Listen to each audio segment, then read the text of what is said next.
प्रणाम।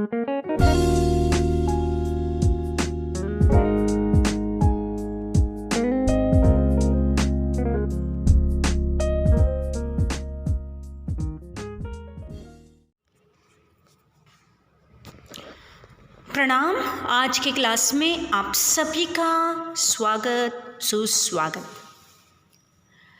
आज हम PU2 हिंदी साहित्य वैभव पुस्तक व्याकरण अभ्यास पुस्तिका अनेक शब्दों के लिए एक शब्द इस भाग को पढ़ने जा रहे हैं। व्याकरण का बहुत ही महत्वपूर्ण भाग कुछ 60 यानी 60 उदाहरणों को आज के क्लास में हम जानेंगे। वर्कबुक में यह उदाहरण दिए गए हैं। व्याकरण के भाग में चतुर्थ सोपान जो वर्कबुक में है वो वहाँ पर हम इन 60 उदाहरणों को देखते हैं। और ये भाग बोर्ड एग्ज़ाम के लिए 3 मार्क्स के लिए पूछा जाता है। कितने मार्क्स के लिए पूछा जाता है? 3 मार्क्स के लिए पूछा जाता है। तो चलिए जानेंगे कि अनेक शब्दों के लिए एक शब्द क्या है, उसे कैसे पूछा जाता है और उसे किस तरह से लिखना चाहिए। एक उदाहरण के साथ मैं आज के क्लास की शुरुआत करने जा रही हूँ। जैसे राम कविता लिखता है। एक वाक्य है, राम कविता लिखता है। यहाँ पर देखिए, कविता लिखता है, अनेक शब्द हैं। आप शब्द यानी क्या जानते हैं? यहाँ पर 3 शब्द हैं, कविता लिखता है। राम कविता लिखता है। अनेक शब्दों के स्थान पर, अब देखिए यहाँ पर अनेक शब्द कौन कौन से हैं? कविता लिखता है। पर हम एक ही शब्द कवि का प्रयोग कर सकते हैं। समझ में आया? राम कविता लिखता है के जगह पे राम कवि है, इतना ही। तो इस तरह से हिंदी भाषा में भाषा को सरल और आसान बनाने के लिए अनेक शब्दों के जगह पर सिर्फ एक शब्द का उपयोग किया जाता है। चलिए और एक उदाहरण जानेंगे। दूसरा उदाहरण, जिस स्त्री का पति मर चुका हो। आप यहाँ पर हम देखते हैं शब्द समूह है, जिस स्त्री का पति मर चुका हो। अब यहाँ पर देखिए अनेक शब्दों के समूह, अनेक शब्द हम देखते हैं। इसके स्थान पर एक ही शब्द आएगा, विधवा। वह विधवा है। क्या हम कहते हैं, अरे वह जिस स्त्री का पति मर चुका है हो। तो इस अनेक शब्दों की जगह पे बहुत आसानी से समझ में आए और समय भी बच जाए, इस उद्देश्य से अनेक शब्दों के लिए एक शब्दों का प्रयोग किया जाता है। जैसे जिस स्त्री का पति मर चुका हो उसे हम क्या कहते हैं? विधवा। और एक तीसरा उदाहरण बताना चाहूँगी, रसोई के लिए घर। आप देखिए रसोई के लिए घर, अनेक शब्द इसमें, रसोई के लिए घर। तो रसोई के लिए घर, इन शब्द समूह को जब हम देखते हैं तो उसके लिए एक ही शब्द बनता है, रसोई घर। रसोई घर यानी किचन। आप देखिए, आपकी माँ आपको ऐसे पुकारती है, अरे प्रिया जा रसोई घर से रसोई के लिए घर से एक गिलास पानी ले आ। या आपकी माँ कहेगी, जा प्रिया रसोई घर से एक गिलास पानी ले आ। तो हम ऐसे उदाहरण देखते हैं कि जहाँ अनेक शब्दों की जगह पर एक शब्दों का प्रयोग किया जाता है। इस प्रकार अनेक शब्दों के स्थान पर एक शब्द का प्रयोग कर सकते हैं। तो हिंदी व्याकरण में ढेर सारे शब्दों को एक ही शब्द में समेटने की क्षमता है। इसी कड़ी में हम आज अनेक शब्दों का एक शब्द बनाना जानेंगे। यह परीक्षा में महत्वपूर्ण रूप से 3 प्रश्न के रूप में आता है। 3 प्रश्न, हर एक प्रश्न के लिए 1 मार्क्स, यानी 3 मार्क्स के लिए आपको बोर्ड की परीक्षा में, आपकी वार्षिक परीक्षा में यह पूछा जाता है। पैटर्न और इसके लिए मार्क्स डिस्ट्रीब्यूशन 3 मार्क्स हैं। अतः शब्दों के अथवा जानकारी के अभाव में हम गलत शब्द लिख देते हैं। गेसिंग वर्क करके कुछ विद्यार्थी लिखते हैं या फिर छोड़कर आ जाते हैं और उनका 3 मार्क्स चला जाता है, उनको 3 मार्क्स का लॉस होता है। अनेक शब्दों को एक शब्द में समेटने की यह कला संस्कृत भाषा से लिया गया है। संस्कृत में वाक्यांश को शब्द में समेटने की प्रवृत्ति का अधिक प्रचलन है।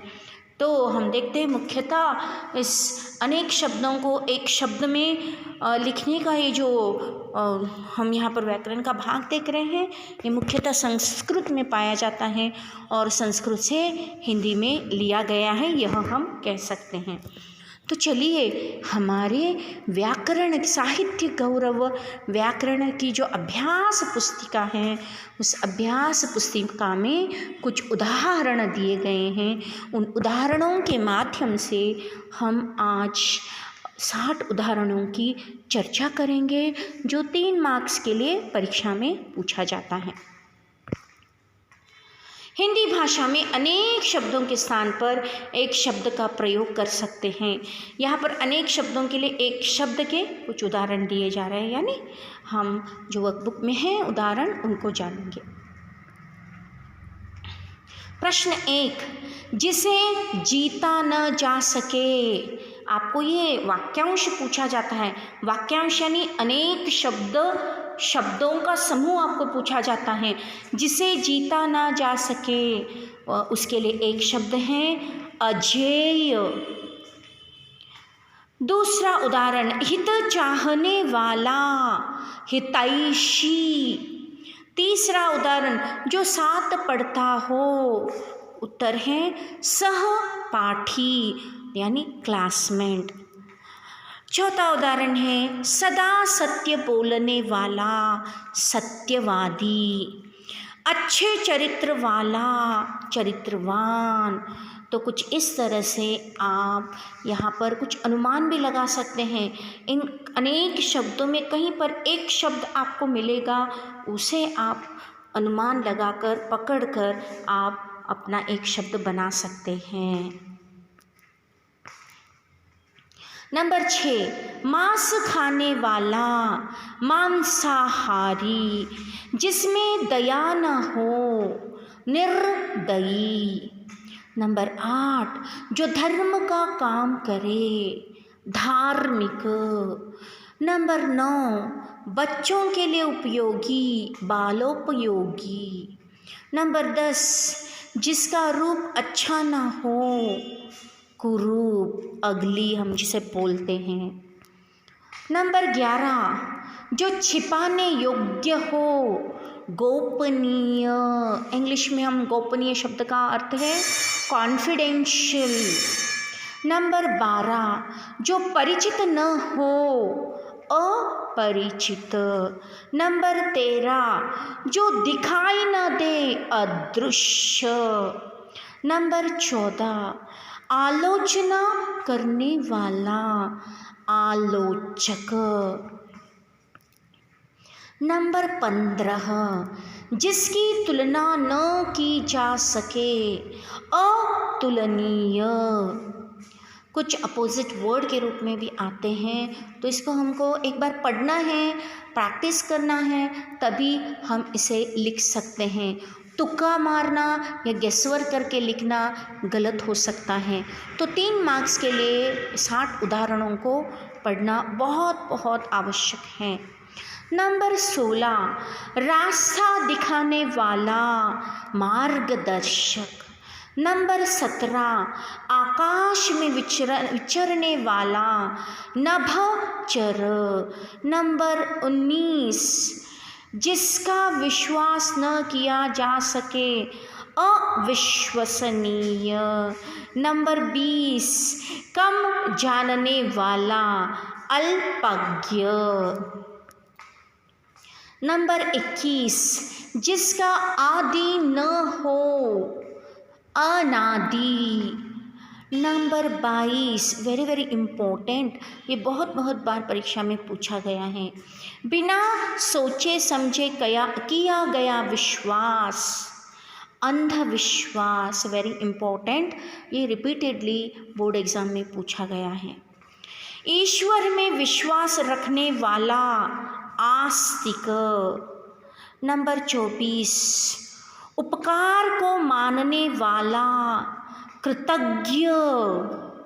नंबर 25 रोगी का इलाज करने वाला चिकित्सक, या और एक उदाहरण आप लिख सकते हैं वैद्य। नंबर 26 नीति जानने वाला नीतिज्ञ। आँखों के सामने होने वाला प्रत्यक्ष, हम बोलते हैं ना लाइव। 28 नीचे लिखा हुआ निम्नलिखित, आपने पढ़ा होगा क्वेश्चन पेपर में, निम्नलिखित प्रश्नों के उत्तर दीजिए, यानी नीचे लिखे हुए। जल में रहने वाला जलचर। नंबर 30 जानने की इच्छा रखने वाला जिज्ञासु। नंबर 31 प्रतिदिन होने वाला दैनिक। नंबर 32 जो जन्म से अंधा हो जन्मांध। नंबर 33 जिसका कोई आधार न हो निराधार। नंबर 34 जो पुत्र गोद लिया हो दत्तक। नंबर 35 जिसमें दया हो दयालु। नंबर 36 जो दान करता है, जो दान करता हो दानी। नंबर 27 छात्रों के रहने का स्थान छात्रावास यानी हॉस्टल। नंबर 38 घूमने फिरने वाला घुमक्कड़, हमेशा जो फिरता रहता है। नंबर 39 बड़ा भाई अग्रज, छोटा भाई अनुज, सिमिलर एग्जाम्पल है। नंबर 40 कम खाने वाला अल्पाहारी। नंबर 41 जो दूसरों से ईर्ष्या रखता हो ईर्ष्यालु यानी जेलस। नंबर 42 सदा रहने वाला सदैव। नंबर 43 दूसरों का भला करने वाला परोपकारी। नंबर 44 जो शरण में आया हो शरणार्थी। नंबर 45 छोटा भाई अनुज। नंबर 46 हाथ से लिखा हुआ हस्तलिखित। नंबर 47 हिंसा करने वाला हिंसक। नंबर 48 जहाँ पहुँचना कठिन हो दुर्गम। नंबर 49 जो क्षमा करने योग्य हो क्षम्य। नंबर 50वां उदाहरण प्रशंसा करने योग्य प्रशंसनीय। नंबर 51 बुरे चरित्र वाला दुष्चरित्र। नंबर 52 अवसर के अनुसार बदल जाने वाला अवसरवादी। नंबर 53 जो सबसे आगे रहता है अग्रगामी, या आप लिख सकते हैं अग्रगण्य, या आप लिख सकते हैं अग्रणी। नंबर 54, जिसकी कोई उपमा न हो, अनुपमा। नंबर 55, आज्ञा पालन करने वाला, आज्ञा पालक, या आप इजी आज्ञाकारी। नंबर 56, जो देखने योग्य हो, दर्शनीय। नंबर 57, संध्या और रात्रि के बीच का समय, गोधूली। नंबर 58, जहाँ कोई न रहता हो, निर्जन। नंबर 59, जो अभी अभी पैदा हुआ हो, नवजात। नंबर 60, दूसरों के सहारे पर रहने वाला, परावलंबी या परजीवी। आपको सिर्फ एक वर्ड आंसर लिखना है। इसके लिए आपको 60 उदाहरणों को, 60 उदाहरणों को बहुत ही अच्छे से पढ़ना है। इन्हीं में से 3 मार्क्स के लिए आपकी परीक्षा में आपको पूछा जाएगा। तो आज के क्लास के लिए बस इतना ही। व्याकरण के इस भाग को अच्छे से पढ़कर तैयारी रखिए। धन्यवाद। स्वस्थ रहो, मस्त रहो।